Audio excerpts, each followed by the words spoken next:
আসসালামু আলাইকুম বন্ধুরা, সবাই কেমন আছেন? আজকে আমি কথা বলবো স্যামসাংয়ের A54 মডেলটা নিয়ে। এই মডেলটাতে কিন্তু গত 2 দিন আগে One UI 7 এর আপডেট চলে আসছে।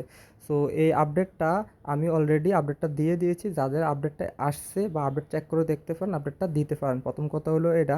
তো আপডেটের সাথে কিন্তু মে মাসের সিকিউরিটি প্যাচ আপডেটটাও আছে। 3400 এমবির একটি ফাইল, সাথে সিকিউরিটি প্যাচ আপডেটটাও আছে। আপনারা ফোনটা আপডেট দিতে পারেন। আমি আপডেট দেওয়ার পরে কোনো সমস্যায় ফেস করি নাই, কোনো বাগ নাই। আর টুকটাক যে সমস্যাগুলো আছে ওগুলো আসলে কোনো তেমন একটা সমস্যা না, ওগুলো নেক্সট সিকিউরিটি আপডেটে সমাধান হয়ে যাবে। আর ব্যাটারি ড্রেন নিয়ে যে সমস্যাটা যদি কেউ ফেস করে থাকেন, সেটা আমি অলরেডি ইউটিউব ভিডিওতে পাবলিশ করে দিয়েছি। যদি ব্যাটারি One UI 7-এ কারো সমস্যা হয়, সেটা কীভাবে সলভ করতে হয় সেটা।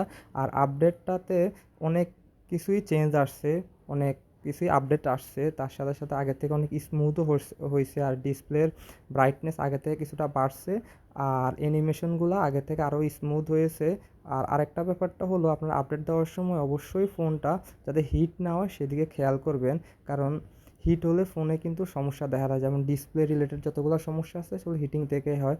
আর চার্জ দেওয়া অবস্থায় কখনো আপডেট দেওয়ার ট্রাই করবেন না। আপনারা যথাসম্ভব ফোনটা ঠান্ডা রাখার ট্রাই করবেন, যাতে অতিরিক্ত গরম না হয়। তাহলে আপনি ইজিলি কোনো সমস্যা ছাড়া ফোনটা আপডেট করতে পারবেন। যারা এখনও আপডেট পান নাই, সেটা এ সিরিজ হোক, এস সিরিজ হোক, এফ সিরিজ হোক বা এম সিরিজ হোক, তারা দুশ্চিন্তার কোনো কারণ নাই।